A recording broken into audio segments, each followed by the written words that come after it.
Good morning, everyone. Lovely to see you. Rather windswept day. Today's learning is dedicated in memory of Ami Bas Aryeh, Paul Casimir, Shaul ben Shlomo, Yirmiyahu, Chia ben Moshe Eliezer, Shlomo ben Yechiel ben Moshe Eliezer, Ben Sion ben Yitzchak, Ari ben Shimon Leah Bas Faivo, Avram Mordechai ben Moshe Katna, Menashe ben Tzvi Zalman, Ralia Bas Avram Pinkus. Wish all their respective families long life and only simchas, please God. So, let's have a little conversation about the idea which we find in this week's parsha. It's a fascinating idea. Let me set the background as we have done previously. So Abraham encounters three very special guests. He's waited for these guests to come. He's had his bris milah. He's waiting for guests. He loves and lives for hospitality and for performing acts of loving kindness. So therefore God sends him three special guests. They're celestial beings, angels in the guise of men. Each has a mission, etc. Now, there is a section of the Talmud that says as follows. I'm going to read it to you in English. We know that one of the things that Abraham did is that he offered them delicacies, he offered them water to wash their feet. So Rab Chama, the son of Rab Chanina, and the Academy of Rabbi Shmuel taught as follows. As a reward for the three deeds that Abraham did, Israel obtained three things. And it goes on to say, as a result of Abraham offering milk and butter, which is what he served his visitors, the Jewish people received generations later manna. As a reward for the fact Abraham stood waiting over them, in other words, he stood waiting to see what their needs would be, like a waiter, the Jewish people received generations later the pillar of cloud. And as a reward for suggesting, take some water, right? They were granted the well of Miriam in the desert generations later. So what's the question with this? What's troubling? There's always a question. We find that, as you may be aware, that these three attributes that we mentioned, the merits that the Jewish people had in the desert, the well of water, the pillar of cloud, and the manna, all three of these, we are told in the Talmud in another place, were in fact in the merit of Moses, of Aaron, and of Miriam. So how do we make sense? How do we make head and tails of these two statements of our sages? On the one hand, we have a statement that it's because of Abraham, because of what Abraham did, his actions, his good deeds towards his visitors. Generations later, it acted as a merit for the Jewish people in having their needs sustained by the Almighty in the desert. Conversely, we're told that it was in the merit of Moses, Aaron, and Miriam that the Jewish people were sustained in the wilderness. Well, which one is it? It can't be both.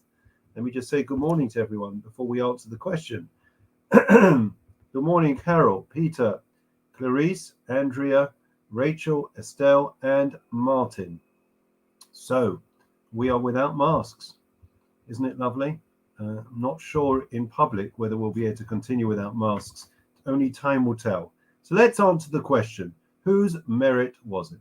And we find that there is a statement by, I think it's Rebbe Kiva, in fact, that is as follows. He says that everything that comes afterwards at a later point in time, it stems from the origin. In other words, everything in life is a process. It doesn't happen in one foul swoop. It doesn't happen in 1 second. If we were able to take the time and take a step back and have true perspective, we'd be able to see that there is an ongoing process. The wheels have been put in motion, sometimes generations earlier. Now, the problem is, of course, that we don't have perspective. We only see one fragment of time, and therefore we are seeing things out of focus, blurred vision, skewed vision. We're not able to actually see the beautiful vista of the world that God has created. If you were looking above the world in a hot air balloon, as some people do, then you would be able to see things in a slightly different perspective. Okay, so let me share with you a couple of illustrations of this very point. Firstly, we find in relation, so firstly, to answer the question, in whose merit was it? Was it Abraham, or was it Aaron, Miriam, and Moshe? And the answer is that really it's both. But the seeds were planted by Abraham. Now, seeds, in order for them to flourish, for them to grow, for them to become and to develop and mature into a tree, into a plant, then of course it requires nurturing, requires water, fertilization. That is what Moses, Aaron, and Miriam were able to do in order to merit for the Jewish people. But the seeds, the actual conception of this idea, of this merit for the Jewish people to be sustained by God, that is because Abraham sustained these three celestial beings of the Almighty. And we find it time and again. We find it in relation to Shem, that you may know that he covered his father's shame, in fact, Noah's shame, and therefore he merited that his descendants would have the tzitzit, the talit, and that is his merit. So he started the ball rolling in terms of us wearing a talit. And yet we find that it was Abraham, in his merit, it says in another place, that we have the talit. A third example, and then I'll give you a modern day example in case you don't believe me, and that is with somebody who is pretty much the greatest heretic and the most famous heretic that ever lived. His name in the Talmud is Elisha, but we don't call him Elisha ben Avuya anymore, because he started off being known as Elisha when he was righteous, and once he turned and became a heretic, he became known as Acher. We wouldn't even mention his name, the same way as Yeshu, we don't mention his full name. We wouldn't mention it. So it's the same type of idea. Now, there are at least three different sources. Good morning, Richard, and we wish you a speedy and a full recovery. For everyone that doesn't know, Richard had a terrible fall off his bike, went head first over the top and broke, I think it was a collarbone. I'm not a doctor, but I think it was a collarbone. And we wish you, Richard, a speedy and a full recovery. Anyways, where were we? What was he a heretic? What did he? Where were the seeds of this heresy? Where did it start? Where did things go off kilter? And the answer is there are several statements. One is that he never stopped humming Greek tunes. The other is that he used to have Greek books of mythology on his lap in the Beis Medrash, and therefore that became an integrated part, and therefore that contaminated his mind and his thoughts, despite the fact he was learning great thoughts of the Talmud. And another one is that he saw one of the 10 martyrs who was being dragged out by a pig, and therefore he couldn't believe that that was possible. Another version is that he saw a child who was sent up by his father to shoo the mother bird away and perform the mitzvah of shiluach haken. You are meant to shoo away the mother bird before we take the eggs. It's about being sensitive and humane. Anyways, so how do we put together all of these four or five different reasons that are given for this man Elisha ben Avuya becoming Acher, becoming a heretic? And the answer is that there is an element of truth in each and every one of it. Nothing happens, friends, in a vacuum. It's part of a process, or as they say across the pond, a process. I was learning with an American yesterday. So it's predicated on a process. And the process starts from a young age. It started with him hearing these tunes. It started with him learning the wrong things. And it became an integrated, internalized part of him. As a consequence, therefore, later on in life, when he saw things that troubled him, things which seemed to suggest or cause question about his faith, he wasn't able to find the answers that he should have been able to do so. Okay, now So the principle which we have derived from this parsha, the principle is, again, that nothing happens in a vacuum. And sometimes merits, a seed can be planted generations earlier, and we don't understand it, or we don't see any reward for it. And yet it's only sometimes hundreds of years or thousands of years later where we are able to reap the rewards or to see the process all the way through to the end. Let me share you a true story. I don't know if any of you have been to Shanghai. Has anyone been here to Shanghai? So, okay, so I want to share with you a true story. It's about Beit Aaron. Okay, Beit Aaron. Let me just find all the facts for you. It's the story about the Harun family. Okay, and they're a very wealthy family. Lived in Shanghai. We're talking about I think the 19th century, early 19th century, and in short, this man decided, in I think it was in memory of his father, he decided to build a magnificent palatial synagogue. The only thing was that we're dealing with the 19th century. There were no Jews in Harun, in Shanghai. The Harun family built this magnificent synagogue, and at the time, as always, when you build any type of edifice, or especially a Jewish building, everyone said, "Why'd you do that? Why'd you spend the money on it? What a waste of time. Nobody lives here. What's the point? We could have spent the money on a different cause." Fast forward, 1939.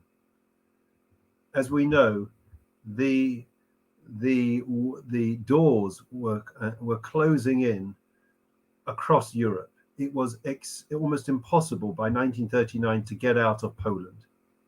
And yet they came up with a plan in the Mir Yeshiva how they were going to get out of Europe. Now, everyone had tried to go to Britain, to go towards America. What they decided to do was counterintuitive. It was to go in the exact opposite direction.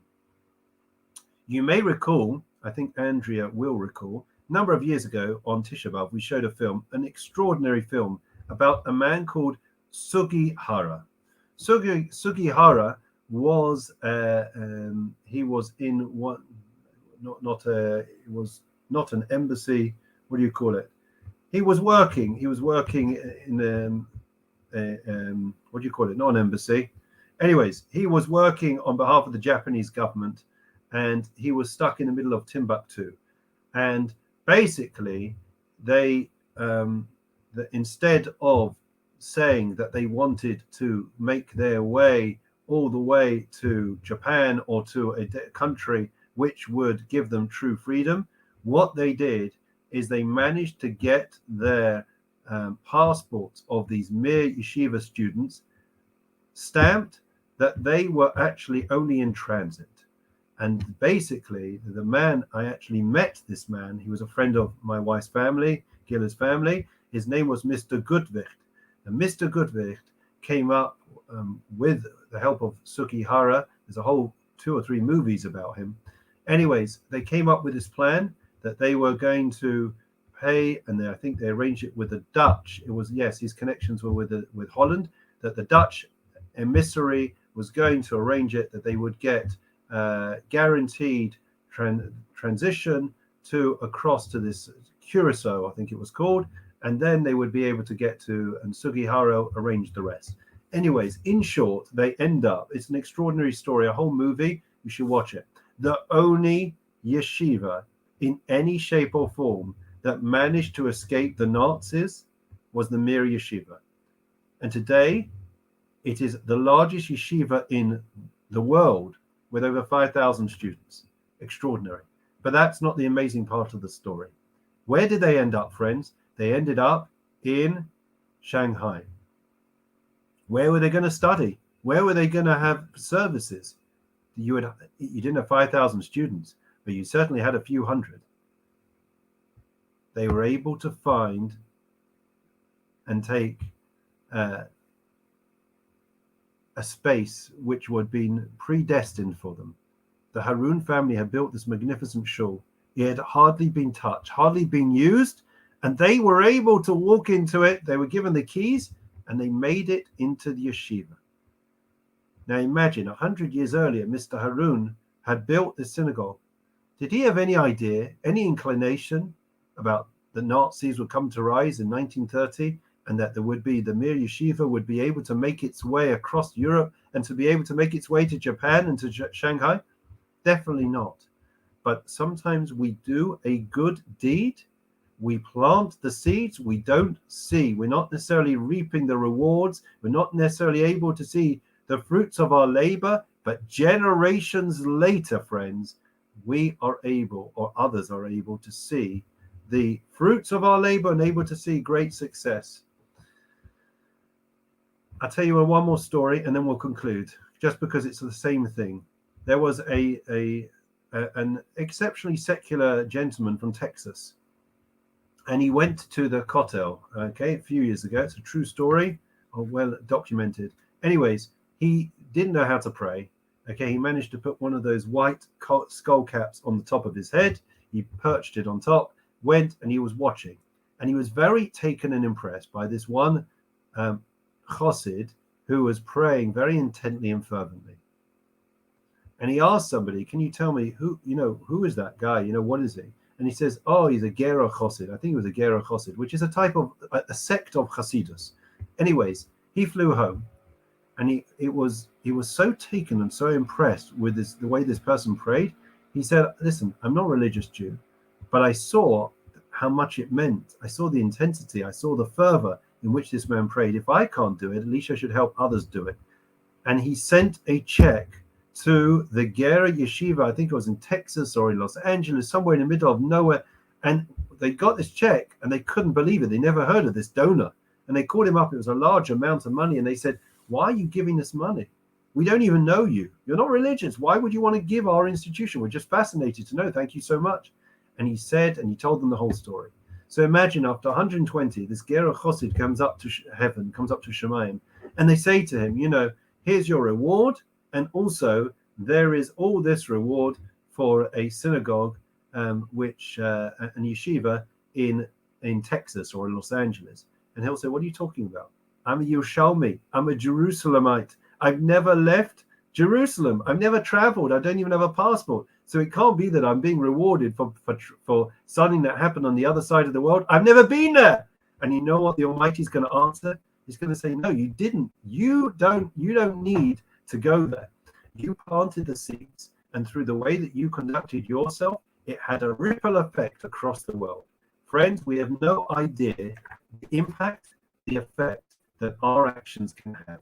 Please God, we should all be able to sow the seeds of kindness, seeds of compassion and consideration, seeds of Torah and Yiddishkeit, and in that way, please God, if we don't see it in our own lifetime, in generations to come, they will be able to reap the rewards of our efforts.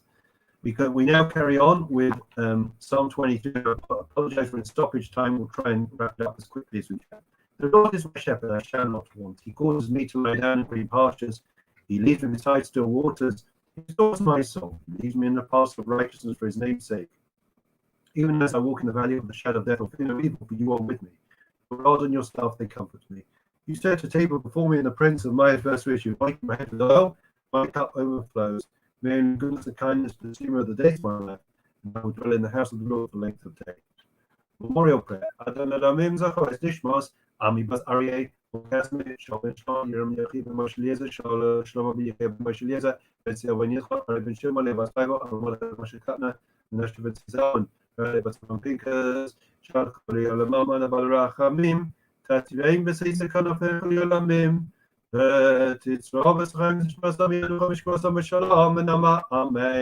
Lastly, for Shalema, of course, we have in mind in particular, of course, Richard is watching us, Andy, who's also not well, and in particular, Zach Siegel's father, who's very, very ill.